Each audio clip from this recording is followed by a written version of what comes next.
Women's Liberation and the African Freedom Struggle, Thomas Sankara. Preface.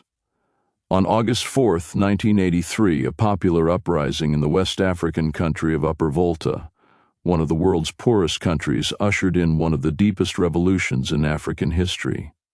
Its leader was 33-year-old Thomas Sankara, who became president of the new government.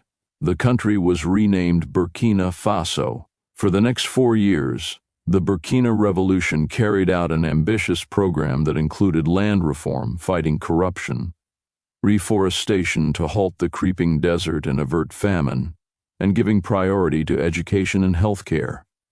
In order to carry out these measures, the government encouraged the organization, mobilization, and political education of the country's peasants, workers, women, and youth. A high priority was put on Burkina's solidarity with freedom struggles around the world, from the battle against apartheid in South Africa to the revolutionary movements in Cuba, Nicaragua, and Palestine.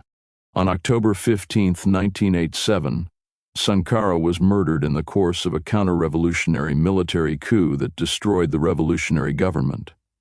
1 week before his death, speaking about the slain Cuban revolutionary leader, Che Guevara, Sankara stated that while revolutionaries as individuals can be murdered, you cannot kill ideas. That statement has been borne out with regard to Thomas Sankara himself. He has become a symbol for millions throughout Africa who viewed the Burkinabe Revolution as a source of inspiration in the battle for Africa's genuine national liberation. The main item in this pamphlet is a speech by Sankara to a rally of several thousand women held in Burkina's capital city of Ouagadougou on March 8, 1987, commemorating International Women's Day. Also included is a section from the revolution's basic programmatic document, Sankara, his political orientation speech, issued shortly after the revolution's triumph.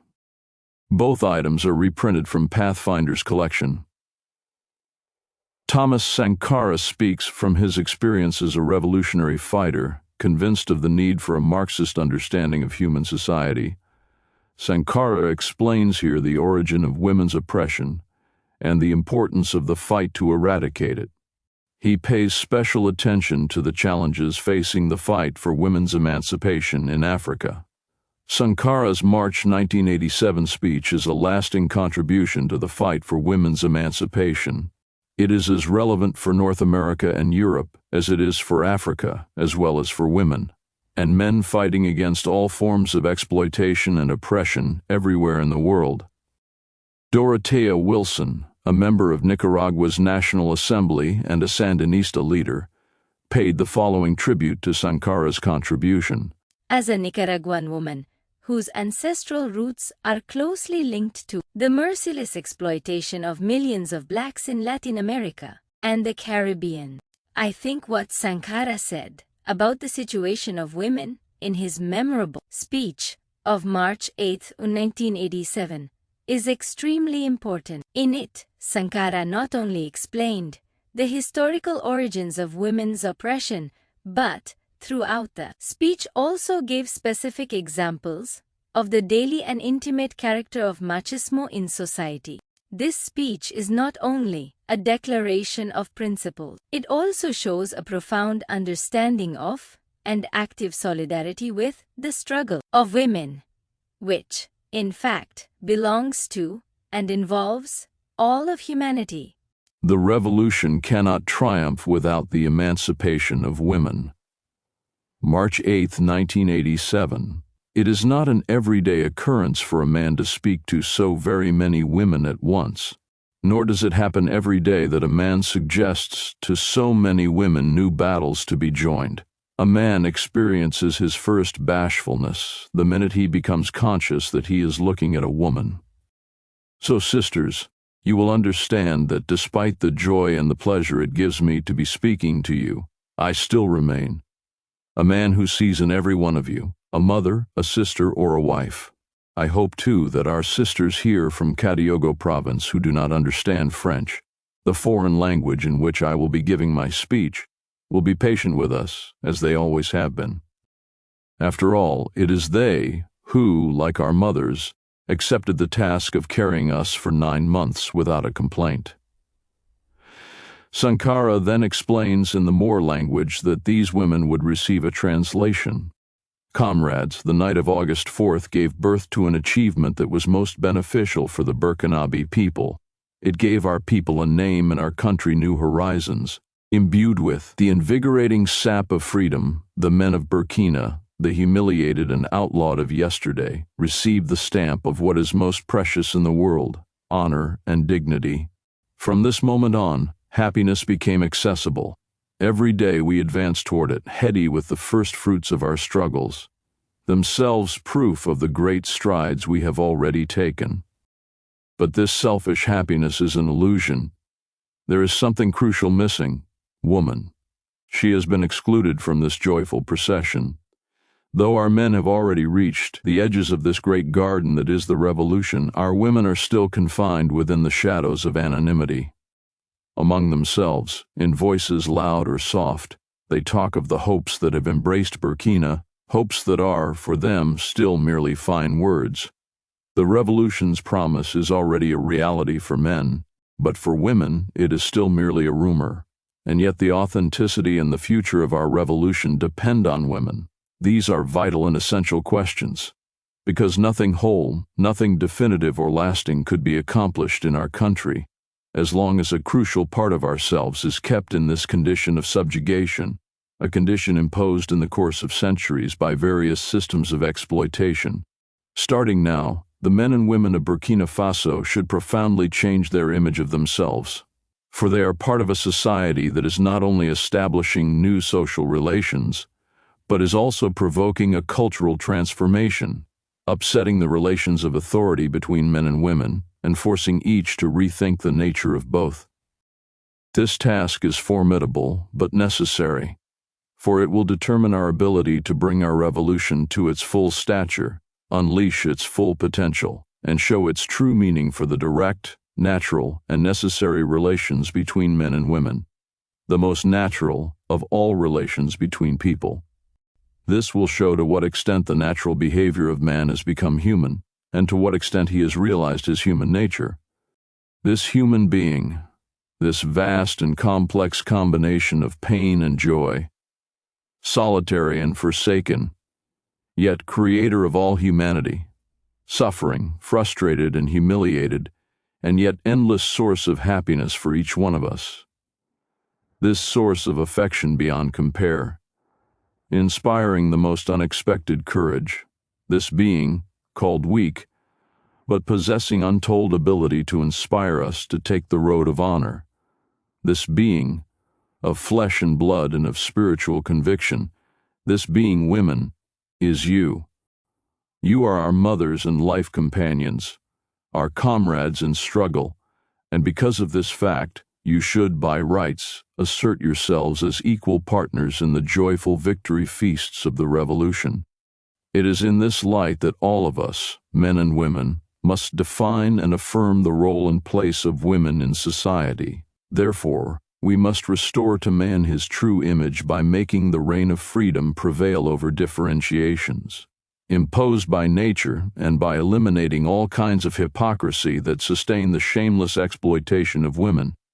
Posing the question of women in Burkinabe society today means posing the abolition of the system of slavery to which they have been subjected for millennia.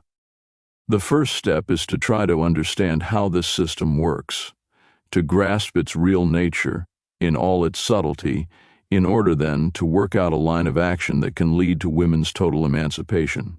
In other words, in order to win this battle that men and women have in common, we must be familiar with all aspects of the woman question on a world scale, and here in Burkina. We must understand how the struggle of the Burkinabe woman is part of a worldwide struggle of all women, and, beyond that, part of the struggle for the full rehabilitation of our continent. Thus, women's emancipation is at the heart of the question of humanity itself, here and everywhere. The question is thus universal in character. The class struggle and the worldwide status of women. We undoubtedly owe it to dialectical materialism for having shed the greatest light on the problem of the conditions women face, allowing us to lay out the problem of the exploitation of women in the framework of a general system of exploitation. Dialectical materialism defines human society not as a natural, unchangeable fact, but as something working on nature. Humankind does not submit passively to the power of nature. It takes control over this power. This process is not an internal or subjective one. It takes place objectively in practice. Once women cease to be viewed as mere sexual beings, and we look beyond their biological functions, and become conscious of their weight as an active social force. What is more, woman's consciousness of herself is not only a product of her sexuality. It reflects her position as determined by the economic structure of society, which in turn expresses the level reached by humankind in technological development and relations between classes. The importance of dialectical materialism lies in having gone beyond essential biological limits and simplistic theories about our being slaves to nature and having laid out the facts in their social and economic context. From the first beginnings of human history, man's mastering of nature has never been accomplished with his bare hands alone.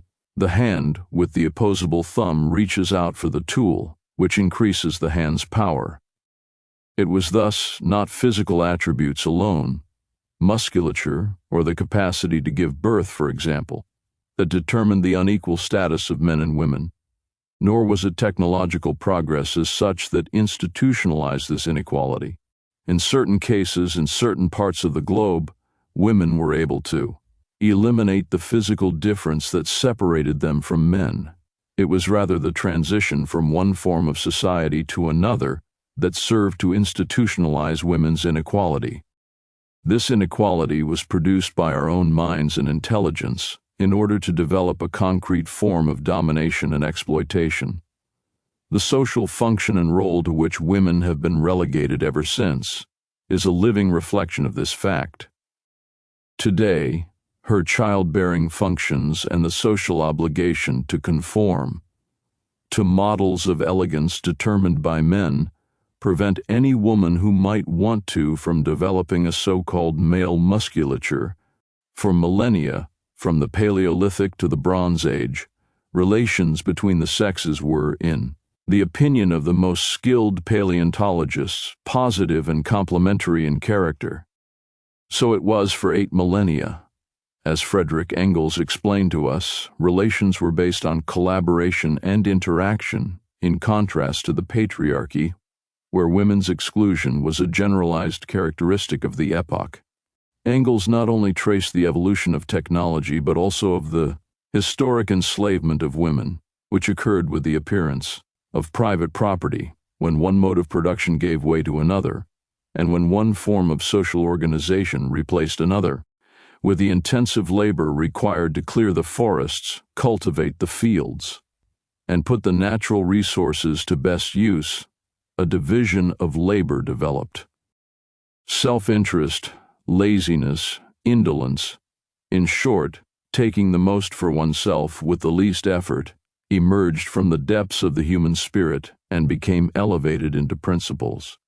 The protective tenderness of the woman toward the family and the clan became a trap that delivered her up to domination by the male. Innocence and generosity fell victim to deceit and base motives. Love was made a mockery of, and human dignity scorned. All genuine human feelings were transformed into objects of barter. From this moment on, women's hospitality and desire to share were overpowered by cunning and treachery. Though conscious of this treachery, which imposed on her an unequal share of the burdens, the woman followed the man in order to care for all that she loved. For his part, the man exploited her great self-sacrifice to the hilt. Later, this seed of criminal exploitation was set in terrible social imperatives, going far beyond the conscious concessions made by the woman historically betrayed. Humankind first knew slavery with the advent of private property. Man, master of his slaves and of the land, became in addition the woman's master This was the historic defeat of the female sex. It came about with the upheaval in the division of labor and, as a result, of new modes of production and a revolution in the means of production. In this way, paternal right replaced maternal right. Property was now handed down from father to son, rather than as before from the woman to her clan. The patriarchal family made its appearance, founded on the sole and personal property of the father, who would become head of the family. Within this family, the woman was oppressed. Reigning supreme, the man satisfied his sexual whims by mating with his slaves or courtesans. Women became his booty, his conquest in trade. He profited from their labor power and took his fill from the myriad of pleasures they afforded him. For their part, as soon as the masters gave them the chance, women took revenge in infidelity. Thus adultery became the natural counterpart to marriage. It was the woman's only form of self-defense against the domestic slavery to which she was subjected. Her social oppression was a direct reflection of her economic oppression. Given this cycle of violence, inequality can be done away with only by establishing a new society where men and women will enjoy equal rights, resulting from an upheaval in the means of production and in all social relations. Thus, the status of women will improve only with the elimination of the system that exploits them. In fact, throughout the ages and wherever the patriarchy has triumphed, there has been a close parallel between class exploitation and women's inferior status. Of course, there were brighter periods where women, priestesses or female warriors broke out of their oppressive chains, but the essential features of her subjugation have survived and been consolidated, both in everyday activity and in intellectual and moral repression. Her status overturned by private property, banished from her very self, relegated to the role of child-raiser and servant, written out of history by philosophy, Aristotle, Pythagoras, and others, and the most entrenched religions, stripped of all worth by mythology. Woman shared the lot of a slave, who in slave society was nothing more than a beast of burden with a human face. So it is not surprising that in its phase of conquest, the capitalist system, for which human beings are just so many numbers, should be the economic system that has exploited women the most brazenly and with the most sophistication. So, we are told, manufacturers in those days employed only women on their mechanized looms. They gave preference to women who were married, and among them, to those with a family at home to support. These women paid greater attention to their work than single women, and were more docile, having no choice but to work to the point of exhaustion to earn the barest subsistence for their families. So we can see how women's particular attributes are turned against her, and all the most moral and delicate qualities of her nature become the means by which she is subjugated. Her tenderness, her love for her family, the meticulous care she takes with her work, all this is used against her, even as she guards herself against any weaknesses she might have. Thus, throughout the ages and throughout different types of society, women suffered a sorry fate in a continually reinforced position of inferiority to men. Though her inequality was expressed in many and varied guises, she remained unequal. In slave society, the male slave was looked upon as an animal, a means of production of goods and services. The woman, whatever her social rank, was crushed not only within her own class, but by other classes too. This was the case even for women who belonged to the exploiting classes. In feudal society, women were kept in a state of absolute dependence on men, justified by reference to women's supposed physical and psychological weakness. Often seen as a defiled object, a primary agent of indiscretion, women, with a few rare exceptions, were kept out of places of worship. In capitalist society, the woman, already morally and socially persecuted, is also subjugated economically. Kept by the man if she does not work, even then she works herself to death. We will never be able to paint an adequate picture of the misery women suffer, nor show too strongly that women share the misery of proletarians as a whole. The specific character of women's oppression. Woman's fate is bound up with that of the exploited male. This is a fact. However, this solidarity, arising from the exploitation that both men and women suffer and that binds them together historically, must not cause us to lose sight of the specific reality of the woman's situation. The conditions of her life are determined by more than economic factors, and they show that she is a victim of a specific oppression.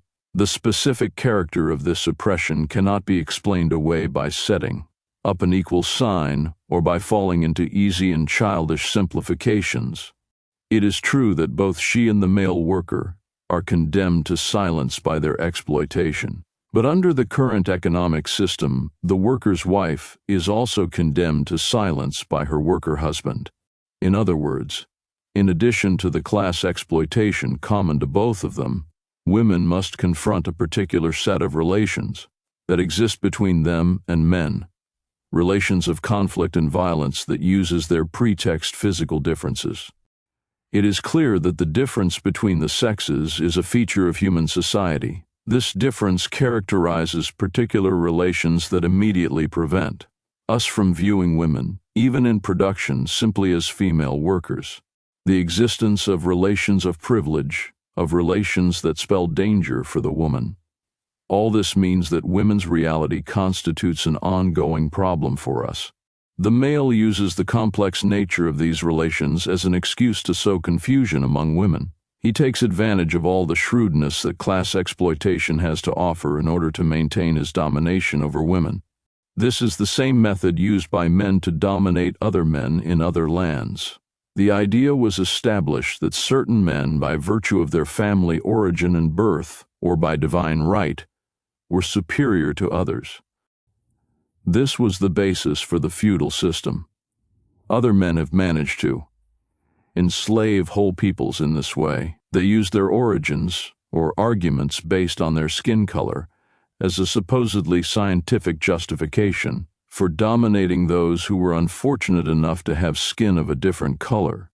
This is what colonial domination and apartheid are based on. We must pay the closest attention to women's situation because it pushes the best of them into waging a sex war when it's a question of waging, at bottom and in a complementary manner, a clan or class war. We have to say frankly that it is the attitude of men that makes such confusion possible. It is men's attitude that spawns the bold assertions made by feminism, certain of which have not been without value in the war that men and women are waging against oppression. This war is one we can and will win, if we understand that we need one another and are complementary, that we share the same fate, and in fact that we are condemned to interdependence. At this moment, we have little choice but to recognize that masculine behavior comprises vanity, irresponsibility, arrogance, and violence of all kinds toward women. This kind of behavior can hardly lead to coordinated action against women's oppression, and we must say frankly that such attitudes which can sink to the level of sheer stupidity are, in reality, nothing but a safety valve for the oppressed male, who, through brutalizing his wife, hopes to regain some of the human dignity denied him by the system of exploitation. This masculine foolishness is called sexism, or machismo. It includes all kinds of moral and intellectual feebleness, even thinly veiled physical weakness, which often gives politically conscious women no choice but to consider it their duty to wage a war on two fronts. In order to fight and win, women must identify with the oppressed layers and classes of society, such as workers and peasants, etc. The man, however, no matter how oppressed he is, has another human being to oppress, his wife. To say this is without any doubt to affirm a terrible fact. When we talk about the vile system of apartheid, for example, our thoughts and emotions turn to the exploited and oppressed blacks. But we forget the black woman who has to endure her husband, this man who, armed with his passbook, allows himself all kinds of reprehensible detours before returning home to the woman who has waited for him so worthily in such privation and destitution. We should keep in mind, too, the white woman of South Africa. Aristocratic with every possible material comfort, she is, unfortunately, still a tool for the pleasure of the lecherous white man. The only thing these men can do to blot out the terrible crimes they commit against blacks is to engage in drunken brawls and perverse, bestial, sexual behavior. And there is no lack of examples of men, otherwise progressive, who live cheerfully in adultery, but who are prepared to murder their wives on the merest suspicion of infidelity. How many men in Burkina seek so-called consolation in the arms of prostitutes and mistresses of all kinds? And this is not to mention the irresponsible husbands whose wages go to keep mistresses or fill the coffers of bar owners. And what should we think of those little men, also progressive, who get together in sleazy places to talk about the women they have taken advantage of? They think this is the way they will be able to measure up to other men, and even humiliate some of them by having seduced their wives. In reality, such men are pitiful and insignificant. They would not even enter our discussion if it were not for the fact that their criminal behavior has been undermining the morale and virtue of many fine women whose contribution to our revolution could be of the utmost importance. And then there are those more or less revolutionary militants, much less revolutionary than more, who do not accept that their wives should also be politically active, or who allow them to be active by day and by day only, or who beat their wives because they have gone out to meetings or to a demonstration at night. Oh, these suspicious, jealous men, what narrow-mindedness, and what a limited, partial commitment. For is it only at night that a woman who is disenchanted and determined can deceive her husband? And what is this political commitment that expects her to stop political activity at nightfall and resume her rights and responsibilities only at daybreak? And finally, what should we make of remarks about women made by all kinds of activists, the one more revolutionary than the next? Remarks such as women are despicably materialists, manipulators, clowns, liars, gossips, schemers, jealous, and so on? Maybe this is all true of women, but surely it is equally true of men. Could our society be any less perverse than this when it systematically burdens women down, keeps them away from any thing that is supposed to be serious and of consequence, and excludes them from anything other than the most petty and minor activities? When you are condemned, as women are, to wait for your lord and master at home in order to feed him and receive his permission to speak or just to be alive, what else do you have to keep you occupied and to give you at least the illusion of being useful, other than meaningful glances, gossip, chatter, furtive, envious glances at others, and the bad-mouthing of their flirtations and private lives? The same attitudes are found among men put in the same situation. Another thing we say about women, alas, is that they are always forgetful. We even call them bird brains. But we must never forget that a woman's whole life is dominated, tormented, by a fickle, unfaithful, and irresponsible husband, and by her children and their problems. Completely worn out by attending to the entire family, how could she not have haggard eyes that reflect distraction and absent-mindedness? For her, forgetting becomes an antidote to the suffering, a relief from the harshness of her existence, a vital self-defense mechanism. But there are forgetful men too, a lot of them. Some forget by indulging in drink or drugs, others through the various kinds of perversity they engage in throughout life. Does anyone ever say that these men are forgetful? What vanity, what banality. Banalities, though, that men revel in as a way of concealing the weaknesses of the masculine universe, because this masculine universe in an exploitative society needs female prostitutes. We say that both the female and the prostitute are scapegoats. We defile them, and when we are done with them, we sacrifice them on the altar of prosperity of a system of lies and plunder. Prostitution is nothing but the microcosm of a society where exploitation is a general rule. It is a symbol of the contempt men have for women, and yet this woman is none other than the painful figure of the mother, sister, or wife of other men, thus of every one of us. In the final analysis, it is the unconscious contempt we have for ourselves. There can be prostitutes only as long as there are pimps and those who seek prostitutes. But who frequents prostitutes? First, there are the husbands who commit their wives to chastity, while they relieve their depravity and debauchery upon the prostitute. This allows them to treat their wives with a seeming respect, while they reveal their true nature at the bosom of the lady of so-called pleasure. So on the moral plane, prostitution becomes the counterpart to marriage. Tradition, customs, religion, and moral doctrines alike seem to have no difficulty adapting themselves to it. This is what our church fathers mean when they explain that sewers are needed to assure the cleanliness of the palace. Then there are the unrepentant and intemperate pleasure seekers who are afraid to take on the responsibility of a home, with its ups and downs, and who flee from the moral and material responsibility of fatherhood. So they discreetly seek out the address of a brothel, a gold mine of relations that entail no responsibility on their part.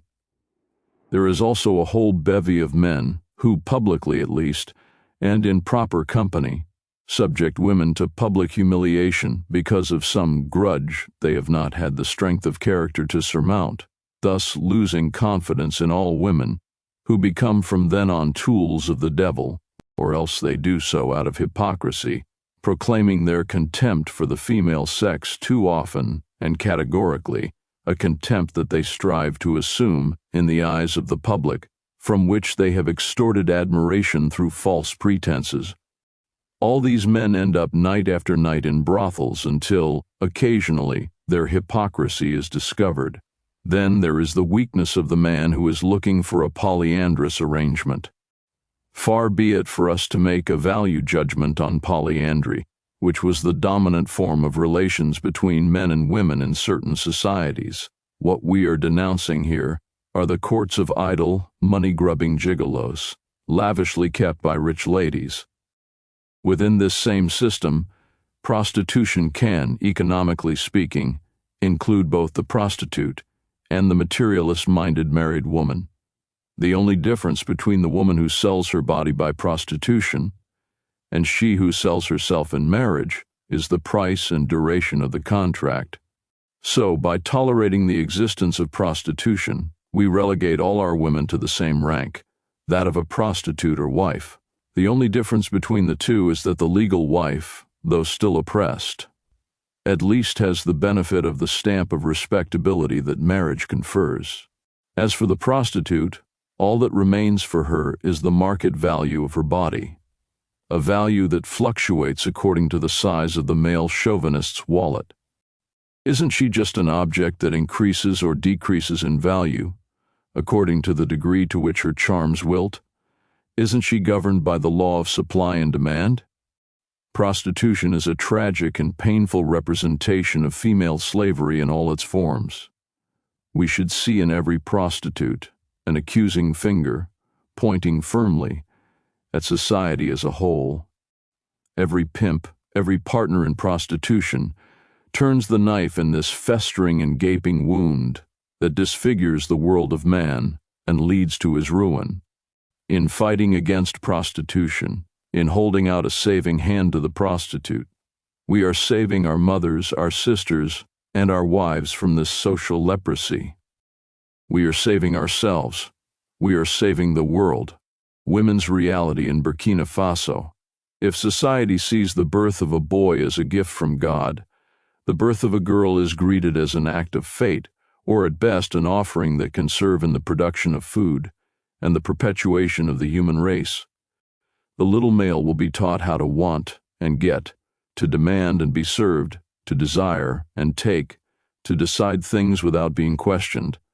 The future woman, however, is dealt blow after blow by a society that unanimously, as one man, and as one man is the appropriate term, drums into her head norms that lead nowhere. A psychological straitjacket called virtue produces a spirit of personal alienation within her, a preoccupation with being protected is nurtured in the child's mind, inclining her to seek the supervision of a guardian, or drawing her into marriage. What a monstrous mental fraud! This child knows no childhood. From the age of 3, she must be true to her role in life, to serve and be useful. While her brother of 4 or 5 will play till he drops from exhaustion or boredom, she, with little ceremony, will enter into production. She already has a trade, assistant housewife. It is an occupation without pay, since, as is generally said, a housewife does nothing. Do we not write housewife on the identity cards of women who have no income, signifying that they have no job, that they are not working? With the help of tradition and obligatory submissiveness, our sisters grow up more and more dependent, more and more dominated, more and more exploited, and with less and less free time for leisure. While the young man's road is strewn with opportunities to develop himself and take charge of his life, at every new stage of the young girl's life, the social straitjacket is pulled tighter around her. She will pay a heavy price for having been born female, and she will pay it throughout her whole life, until the weight of her toil and the effects of her physical and mental self-negation lead her to the day of eternal rest. She is an instrument of production at the side of her mother, who is already more of a matron than a mother. She never sits idle, is never left to her games and toys like her brother.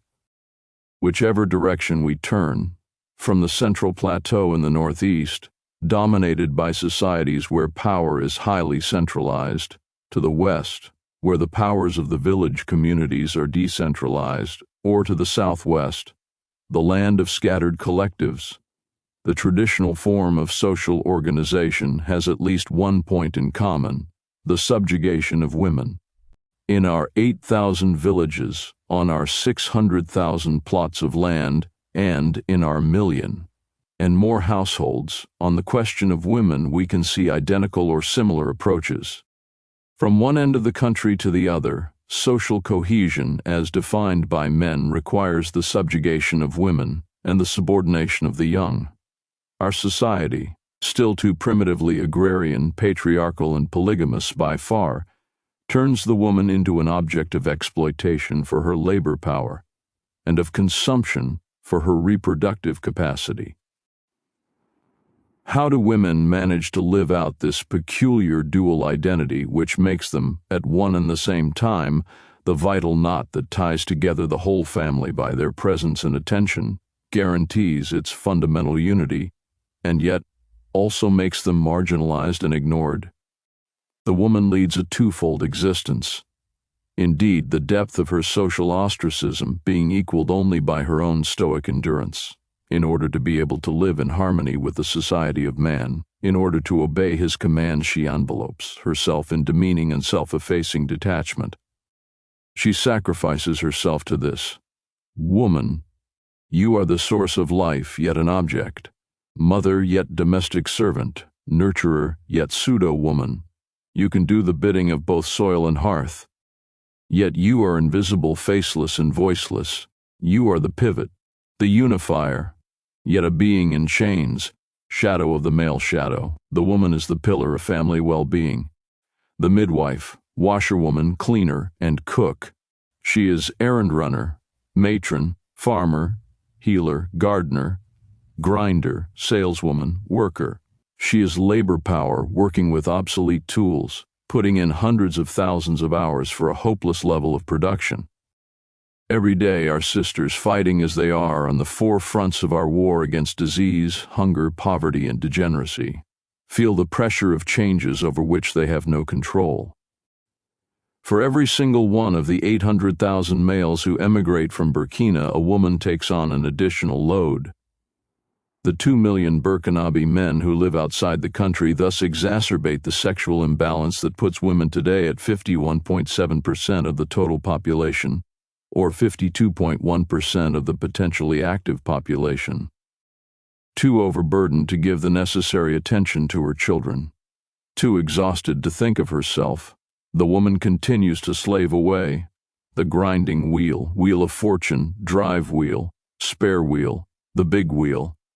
Broken on the wheel and bullied, women, our sisters and wives, pay for creating life, for sustaining life. Socially, they are relegated to third place, after the man and the child. Just like the third world, arbitrarily held back, the better to be dominated and exploited. Subjugated, the woman goes from a protective guardian who exploits her to one who dominates her and exploits her even more.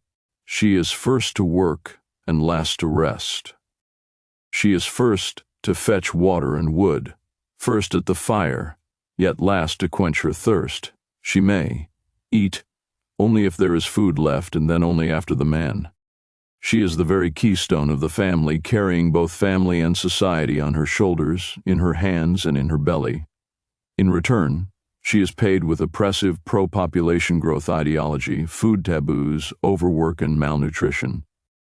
Society rewards her with dangerous pregnancies, self-effacement, and innumerable other evils that make maternal deaths one of the most intolerable, unspeakable, and shameful defects of our society. Predatory intruders come to this bedrock of alienation from afar and foment the isolation of women, making their condition even more precarious. The euphoria of independence left women with all hopes dashed. Segregated off during negotiations, absent from all decisions, vulnerable, and, at the mercy of all, she has continued to be victim to family and society. Capital and bureaucracy have banded together to maintain her subjugation. Imperialism has done the rest. With an education level only half that of men, and with little training in skilled trades, women are 99% illiterate, are discriminated against in the job market and confined to secondary jobs, and are the first to be harassed and fired. Yet burdened as they are by 100 traditions and 1,000 excuses, never seeing the light at the end of the tunnel, women have continued to rise to challenge after challenge. They have had to keep going, whatever the cost, for the sake of their children, their family, and for society in general. Capitalism needed cotton, shea nuts, and sesame for its industries. Women, our mothers, in addition to all the tasks they were already carrying out, found themselves responsible for harvesting these too. In the towns where civilization is, supposedly, a liberating force for women, they have found themselves decorating bourgeois parlors, selling their bodies to survive, or serving as commercial bait for advertising. Women from the petty bourgeoisie, no doubt, live better on an economic level than women in the countryside. But are they really freer, more liberated, or more respected? Are they really entrusted with more responsibility? We must do more than ask questions in this regard. We must take a stand. Many problems still persist, whether in the domain of jobs, access to education, women's status in legal codes, or even just at the level of everyday life. The Burkinabe woman still remains the one who follows the man, rather than going side by side. The different neo-colonial regimes that have been in power in Burkina have had no better than a bourgeois approach to women's emancipation, which brought only the illusion of freedom and dignity. It was bound to remain that way, as long as only a few petty bourgeois women from the towns were concerned with the latest fad in feminist politics, or rather primitive feminism, which demanded the right of the woman to be masculine. Thus the creation of the Ministry of Women, headed by a woman, was touted as a victory. Did we really understand the situation faced by women? Did we realize we were talking about the living conditions of 52% of the Burkinabe population? Did we understand that these conditions were the product of entire social, political, and economic infrastructures and pervasive backward conceptions, and that their transformation, therefore, could not rest with a single ministry, even if this were led by a woman? The answer is very clear. The women of Burkina were able to ascertain after several years of this ministry's existence that nothing had changed for them. And it could not be otherwise, given that the approach to the question of women's liberation that led to the creation of this pseudo-ministry refused to recognize, show, and take into account the real cause of women's subjugation and exploitation. So we should not be surprised that despite the existence of this ministry, prostitution grew, women's access to education and jobs did not improve, their civil and political rights were ignored, and the general conditions of their lives in town and countryside alike improved not one iota. Female trinket, sham female politician, female temptress, obedient female voter in elections, female robot in the kitchen, female frustrated by the passivity and restrictions imposed on her despite her open mind. Wherever the female is placed in the spectrum of pain, whether she suffers the urban or the rural way, she continues to suffer. But one single night placed women at the heart of the family's development and at the center of national solidarity.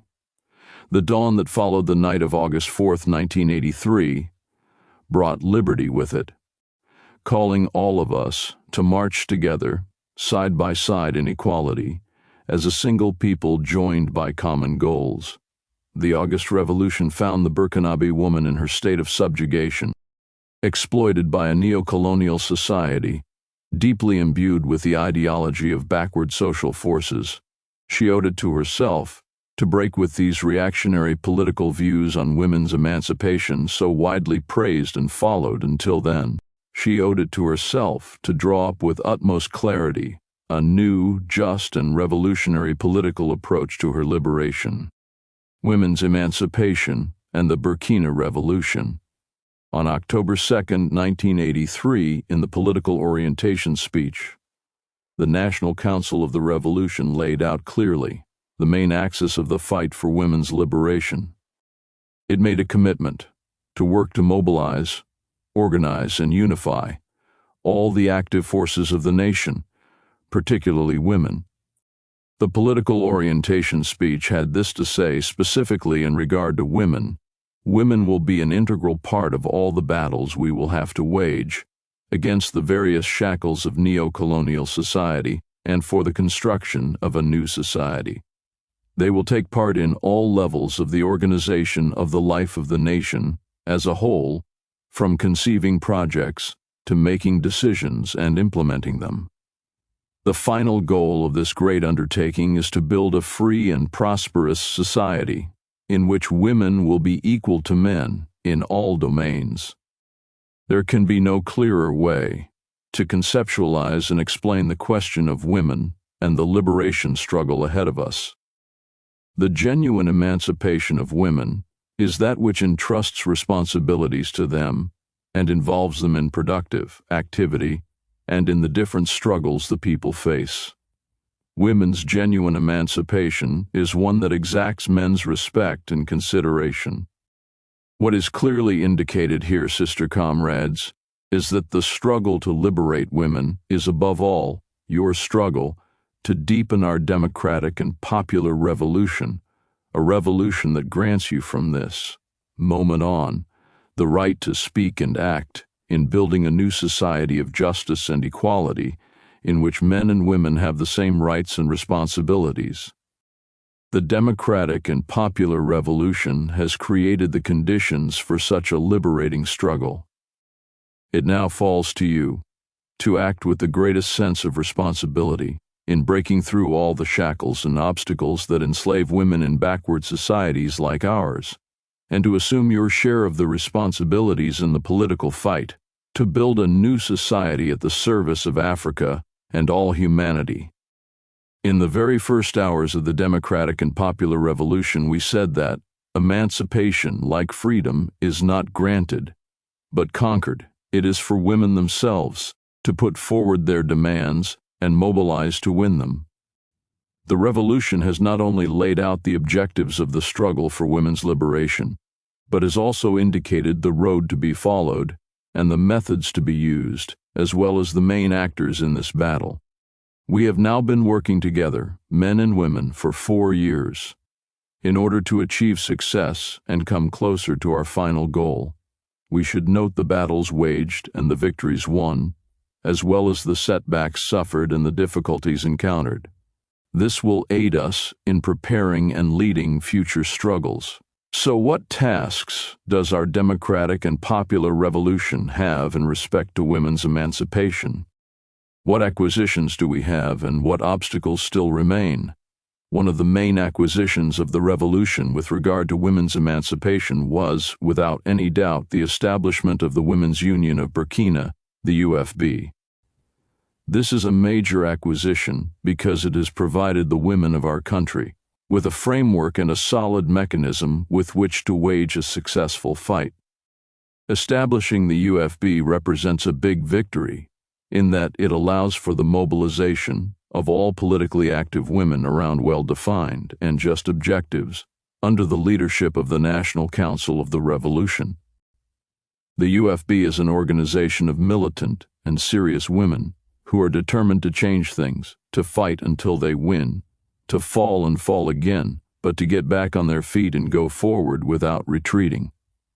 This is the new consciousness that has taken root among the women of Burkina, and we should all be proud of it. Comrades, the Women's Union of Burkina is your combat weapon. It belongs to you. Sharpen it again and again so that its blade will cut more deeply, bringing you ever greater victories. The different initiatives directed at women's emancipation that the government has taken, over a period of a little more than 3 years, are certainly inadequate. But they have put us on the right road, to the point where our country can present itself as being in the vanguard of the battle to liberate women. Women of Burkina participate more and more in decision-making and in the real exercise of popular power. They are present everywhere the country is being built. You can find them at every work site, in the Suru Valley Irrigation Project, in our reforestation programs, in vaccination brigades, in Operation Clean Town, in the battle for the railroad, and so on. Step by step, the women of Burkina have gained a foothold everywhere, asserting themselves and demolishing all the male chauvinist backward conceptions of men. And this process will go on until women are present in Burkina's entire social and professional fabric. For 3.5 years, our revolution has worked to systematically eliminate all practices that demean women, such as prostitution and related activity, like vagrancy and female juvenile delinquency, forced marriages, female circumcision, and their particularly difficult living conditions. By working to solve the water problem, by building windmills in the villages, by assuring the widespread use of the improved stove, by building public nurseries, carrying out daily vaccinations and encouraging healthy, abundant, and varied eating habits, the revolution has no doubt greatly contributed to improving the quality of women's lives. Women, for their part, must commit themselves to greater involvement in the fight against imperialism.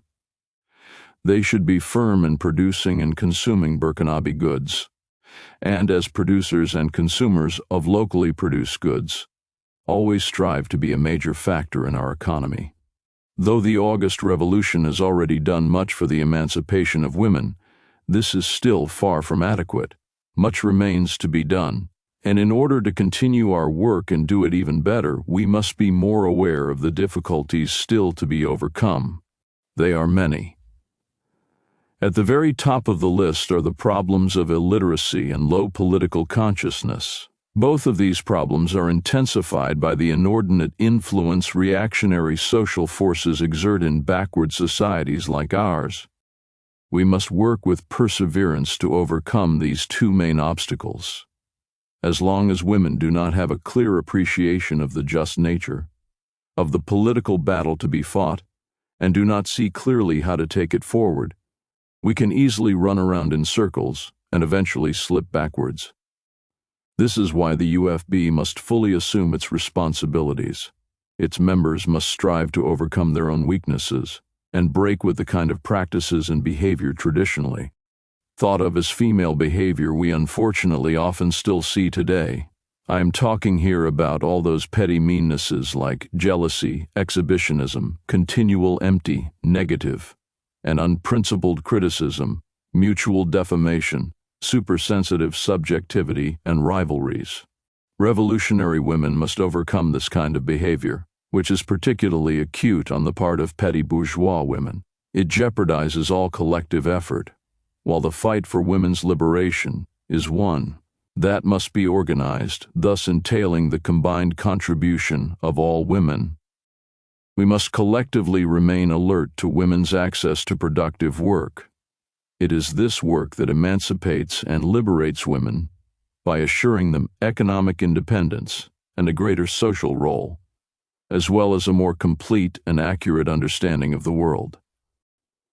Our view of the economic power women need has nothing in common with the crude greed and crass materialism of certain women who are literally like stock market speculators or walking safes.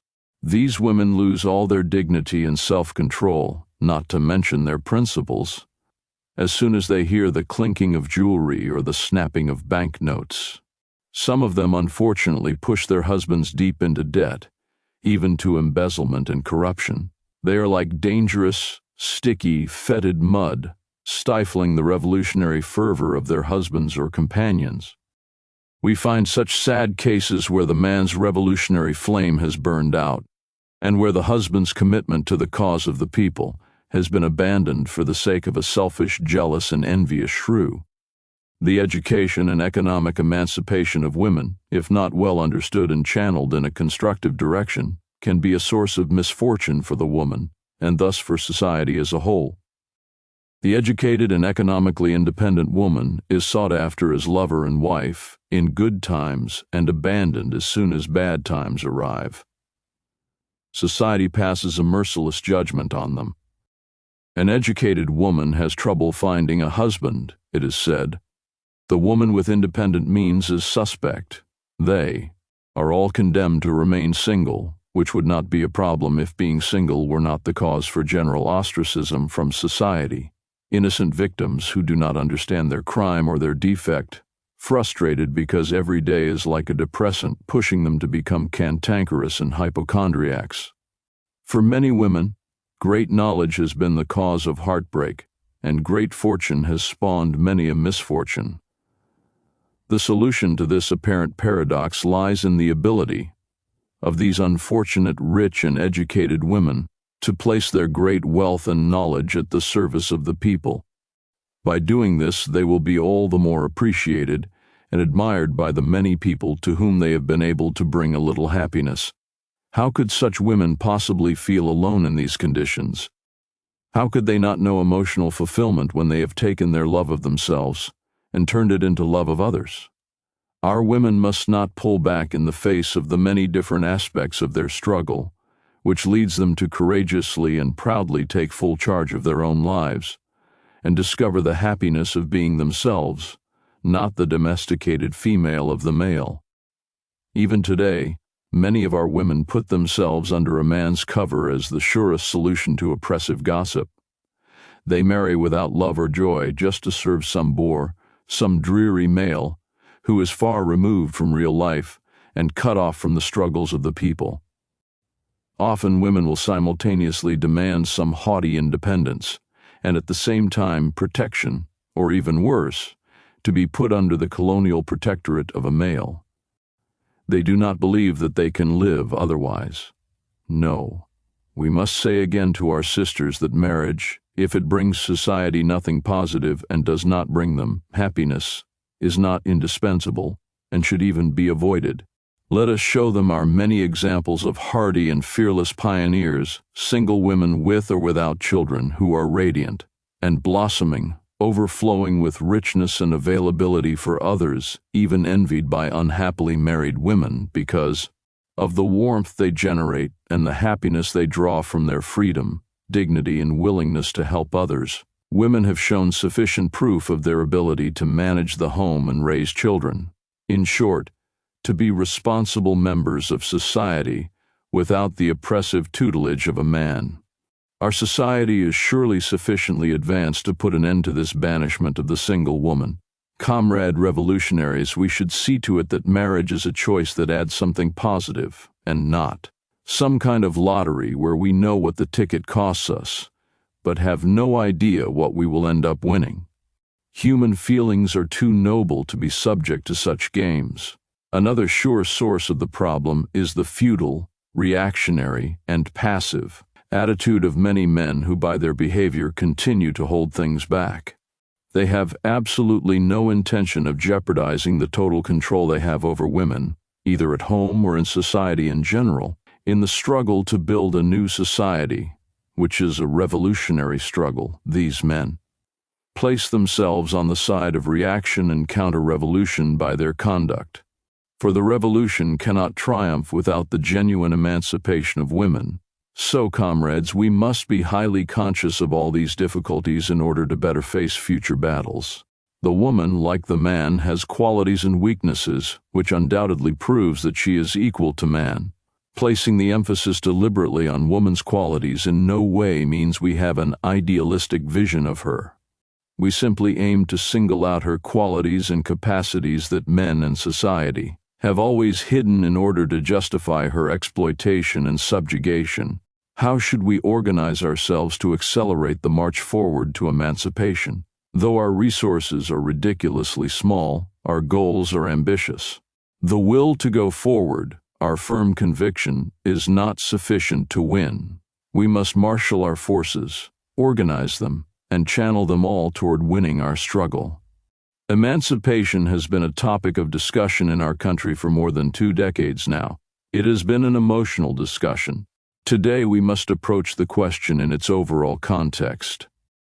We must not shirk our responsibility by failing to bring all possible forces into the struggle, and leaving this pivotal question of women's emancipation off to the side. We must likewise avoid rushing out ahead, leaving far behind those, especially the women, who should be on the front lines.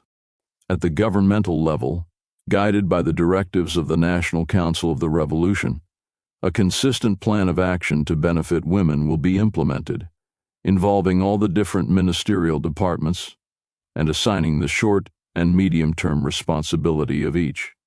This plan of action, far from being a list of pious wishes and other feelings of pity, should be a guide to stepping up revolutionary action, since it is in the heat of struggle that important and decisive victories are won. This plan of action should be conceived by ourselves, for ourselves. Our wide-ranging democratic discussions should produce bold resolutions that build our confidence in women. What do men and women want for women? This is what we will include in our plan of action. This plan, by involving all the ministerial departments, will be a sharp break from the approach of treating the question of women's equality as a side issue, relieving of responsibility those who, through their daily activity, should have and could have made a significant contribution to solving this problem. This many-sided approach to women's emancipation flows directly from our scientific analysis of the origins and source of their oppression, and the importance of this struggle to the building of a new society, free from all forms of exploitation and oppression. We are not pleading for anyone to condescendingly do women a favor. We are demanding, in the name of the revolution, whose purpose is to give, not to take, that justice be done to women. From now on, every ministry and the administrative committee of each ministry, in addition to the usual overall assessment we make, will be judged according to their success in implementing this plan. So our statistical analyses will necessarily include action taken of direct benefit or concern to women. The question of women's equality must be uppermost in the mind of all those making decisions, at all times, and in all the different phases of conceiving and executing plans for development.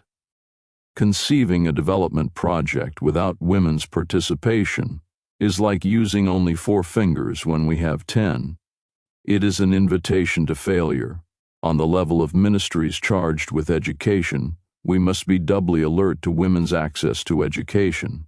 Education constitutes a qualitative step toward emancipation. It is an obvious fact that wherever women have had access to education, their march to equality has been accelerated. Emerging from the darkness of ignorance allows women to transmit and use the tools of knowledge in order to place themselves at the disposal of society. All those different ridiculous and backward concepts that hold that only education for males is important and profitable, and that educating women is an extravagance, must be wiped out in Burkina Faso.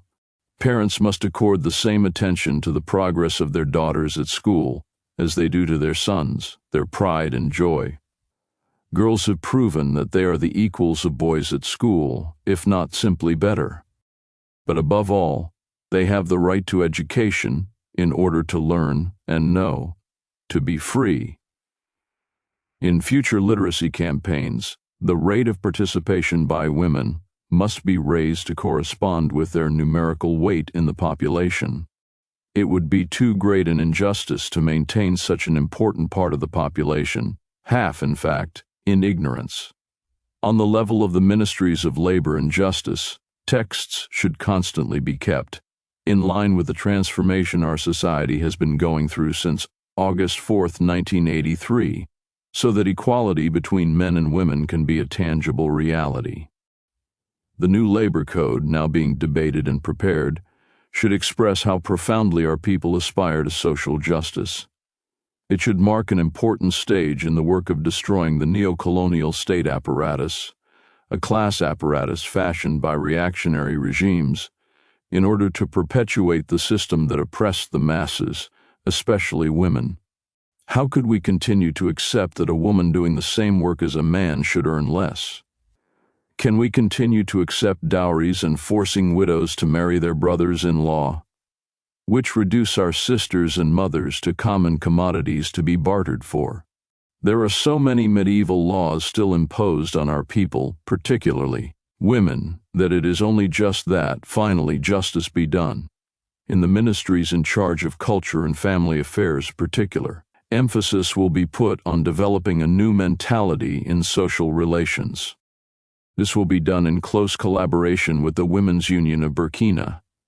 In the framework of our revolution, our mothers and wives have important and particular contributions to make to the revolutionary transformation of society. The education of our children, efficient management of the family budget, family planning, the forging of a family spirit, patriotism. These are all important attributes that should effectively contribute to the birth of a revolutionary morality and an anti-imperialist lifestyle, all preludes to a new society. In the home, women should take particular care to participate fully in improving the quality of life. As Burkinabe, living well means eating well, and wearing clothes made in Burkina. It means keeping a clean and pleasant home, because this in itself has an important impact on relations within the family. Living in squalor produces squalid relations. Look at pigs if you don't believe me, and the transformation of our mentality would be incomplete if the new woman is stuck living with a man of the old kind. Where is men's superiority complex more pernicious, yet more crucial, than in the home, where the mother, a guilty accomplice, teaches her offspring sexist and unequal rules? Such women perpetuate sexual complexes right from the beginning of a child's education and the formation of its character.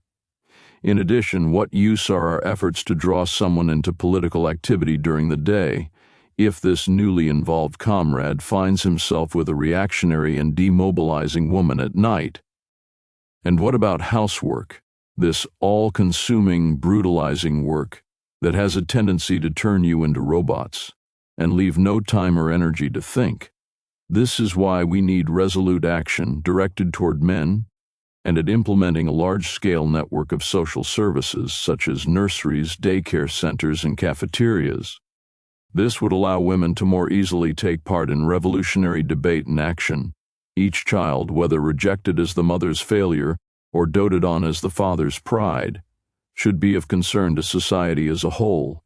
Everyone, the object of society's attention and affection. Men and women will from now on share all the tasks in the home.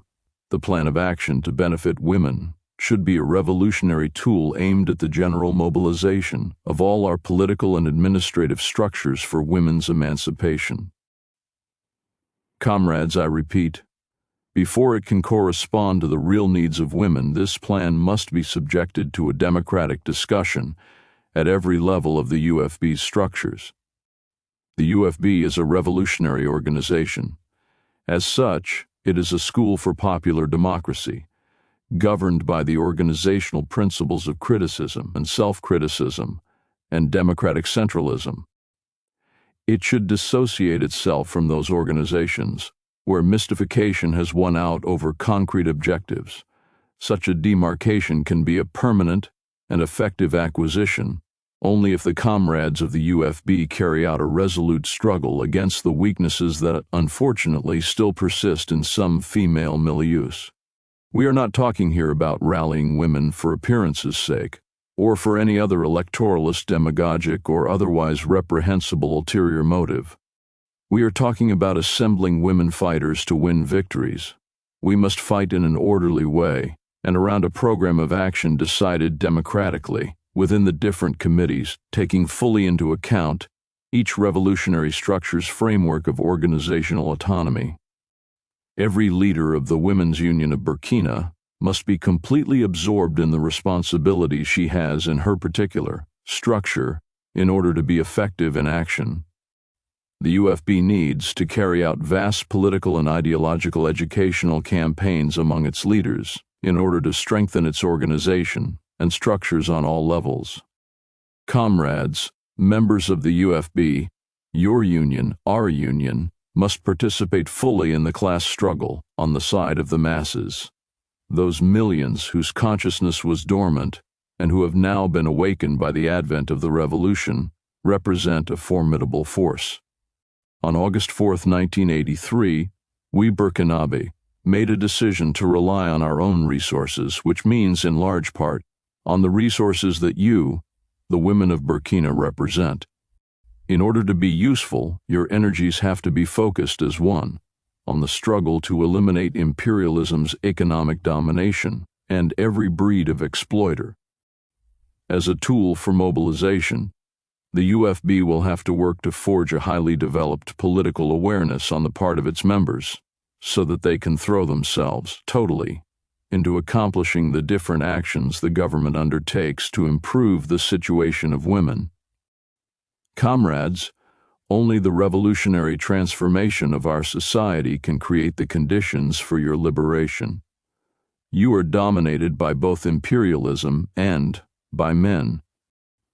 In every male languishes the soul of a feudal lord, a male chauvinist, which must be destroyed. This is why you must eagerly embrace the most advanced revolutionary slogans to make your liberation real and to advance toward it more rapidly. This is why the National Council of the Revolution notes with great joy how intensely you are participating in the big national development projects and encourages you to give greater and greater support to the August Revolution, which is above all your revolution. By participating massively in these projects, you are showing yourselves to be even more worthy, given that, in its division of tasks, society has always sought to relegate you to the least important tasks. We can see now that your apparent physical weakness is nothing more than the result of norms of appearance and fashion that society has imposed on you because you are female. As we go forward, our revolution must break from all those feudal conceptions that lead us to ostracize the unmarried woman, without realizing that this is merely another form of appropriation, which decrees each woman the property of a man. This is why young mothers are looked down upon as if they were the only ones responsible for their situation, whereas there is always a guilty man involved. This is how childless women can come to be oppressed by antiquated beliefs, when there is a scientific explanation for their infertility, which science can correct. In addition, society has imposed on women norms of beauty that violate the integrity of their bodies, such as female circumcision, scarring, the filing of teeth, and the piercing of lips and noses. Practicing these norms is of dubious value. In the case of female circumcision, it can even endanger a woman's ability to have children, and affect her emotional life. Other types of bodily mutilation, though less dangerous, like the piercing of ears and tattoos, are no less an expression of women's conditioning, imposed by society if a woman wants to find a husband. Sisters, you make a great effort to win a husband. You pierce your ears and do violence to your body to be acceptable to men. You hurt yourselves so that the man can hurt you even more. Women, my comrades in arms, I am addressing myself to you, you who lead miserable lives in town and village alike. In the countryside, you sag under the weight of the various burdens of dreadful exploitation that is justified and explained away. In the towns, you are supposedly happy, yet deep down, you are miserable from one day to the next, laden down with tasks. In the early morning, the woman turns round and round in front of her wardrobe, like a spinning top, wondering what to wear, not so as to be dressed and protect herself against the weather, but in order to please men. Every day she is supposed to oblige, to please men.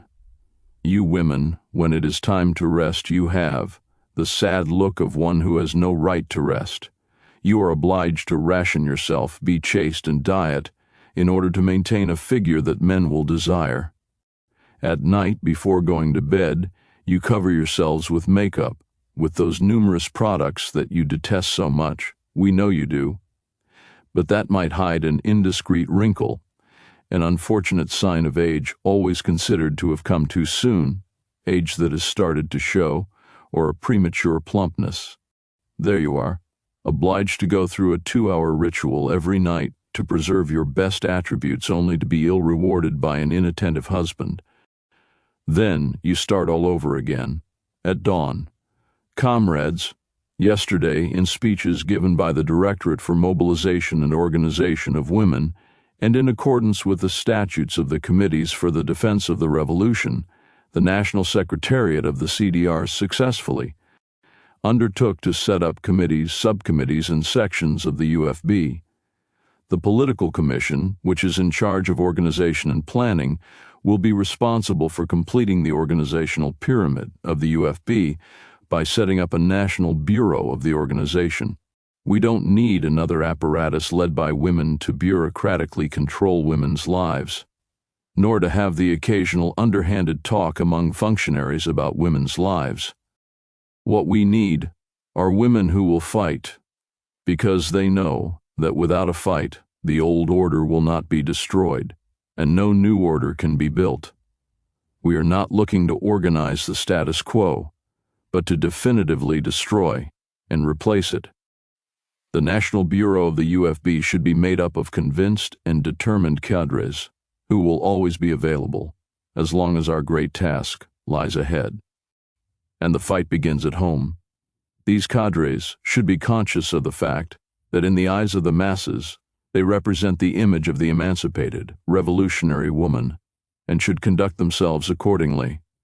Comrades, sisters, and brothers, experience shows us more and more that in changing the classical order of things, only the organized people are capable of wielding power democratically. Justice and equality are the basic principles that allow women to show that societies are wrong not to have confidence in them on the political and economic level. The woman wielding the power she has gained among the people is in a position to rehabilitate all women condemned by history. In undertaking to profoundly and qualitatively transform our society, the changes wrought by our revolution must include the aspirations of the Burkina woman. Comrades, the future demands that women be freed, and the future everywhere brings revolutions. If we lose the fight to liberate women, we will have lost all right to hope for a positive transformation of our society into something superior. Our revolution will then have no meaning. It is to wage this noble struggle that all of us, men and women, are summoned. Let our women move up to the front ranks. Our final victory depends essentially on their capacities, their wisdom in struggle, their determination to win. Let each woman be able to train a man to reach the height of his fullness. To be able to do so, let each woman draw from her immense well of affection and love Let her find the strength and the know-how to encourage us when we are advancing, and to replenish our energy when we flag. Let each woman advise a man and be a mother to all men, you who brought us into the world, who educated and made men of us. Let each woman continue to play the role of mother and guide, you who have guided us to where we are today. Let the woman remember what she is capable of, that she is the center of the earth. Let each one remember that she lives in the world for the world. Let her remember that the first to cry for a man is a woman. Likewise, it is said, and you will remember this, comrades, that at the moment of death, each man calls out with his last breath the name of a woman, the name of his mother, his sister, or his companion. Women need men in order to win, just as men need women's victories in order to win. At the side of every man, comrades, there is always a woman. This woman's hand that rocks the man's child will rock the entire world. Our mothers give us life. Our wives give birth to our children, feed them at their breasts, raise them, and make them into responsible beings. Women assure the continuity of our people, the coming into being of humanity. Women ensure that our life's work will go forward. Women sustain the pride of every man, mothers, sisters, companions. There can be no proud man without a woman at his side. Every proud and strong man draws his energy from a woman. The endless source of virility is the power of the female. The key to victory always lies in the hands of a woman. It is by the side of a woman, sister, or companion that our honor and dignity will flood back to us. We all return to a woman to find consolation and the courage and inspiration to set out anew for the battle, to receive the advice that will temper our recklessness or some presumptuous irresponsibility. It is always at the side of a woman that we become men again, and every man is a child for every woman. He who does not love women, who does not respect women, who does not honor women, despised his own mother. Thus, he who despises women destroys the very place from which he is born. He kills himself because he believes he has no right to exist, having come from the generous womb of a woman. Comrades, woe to he who despises women. Woe to all men, here and elsewhere, to all men of all social ranks, wherever they may come from, who despise women, who do not understand or who forget what the woman represents.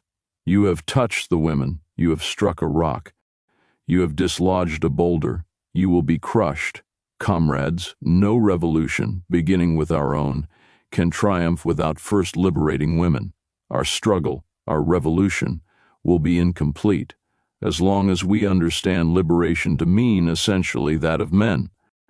After the liberation of the proletariat, the liberation of women still remains to be won. Comrades, every woman is the mother of a man. I would not presume, as a man and a son, to give advice to a woman, or to indicate which road she should take.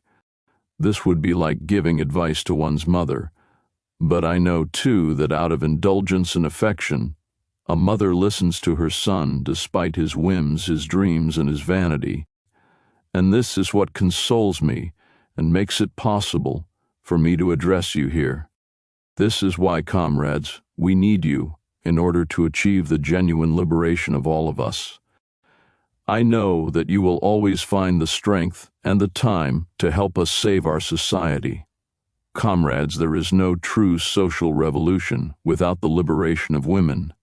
May my eyes never see and my feet never take me to a society where half the people are held in silence. I hear the roar of women's silence. I sense the rumble of their storm and feel the fury of their revolt. I await and hope for the fertile eruption of the revolution through which they will transmit the power and the rigorous justice issued from their oppressed wombs. Comrades, forward to conquer the future. The future is revolutionary. The future belongs to those who fight, homeland or death. We will triumph. Notes. 1. Female circumcision, or clitoridectomy, is a tribal custom entailing the removal of the clitoris of young girls, especially before puberty. It causes many serious injuries and sometimes death. Declared illegal before the revolution, it is still practiced in some of the most isolated rural areas. 2. The Committees for the Defense of the Revolution was a mass organization that developed immediately following the August 4, 1983, revolution. It was organized in neighborhoods, towns, villages, workplaces, schools, and army units throughout the country and abroad, to mobilize support for various social programs of the revolutionary government and to draw people into political activity. It was dissolved after the revolution's overthrow in October 1987. 3. These words are from a song made famous on August 9, 1956, when 20,000 South African women, led by the African National Congress, protested against the past laws of apartheid. August 9th is celebrated today as South African Women's Day.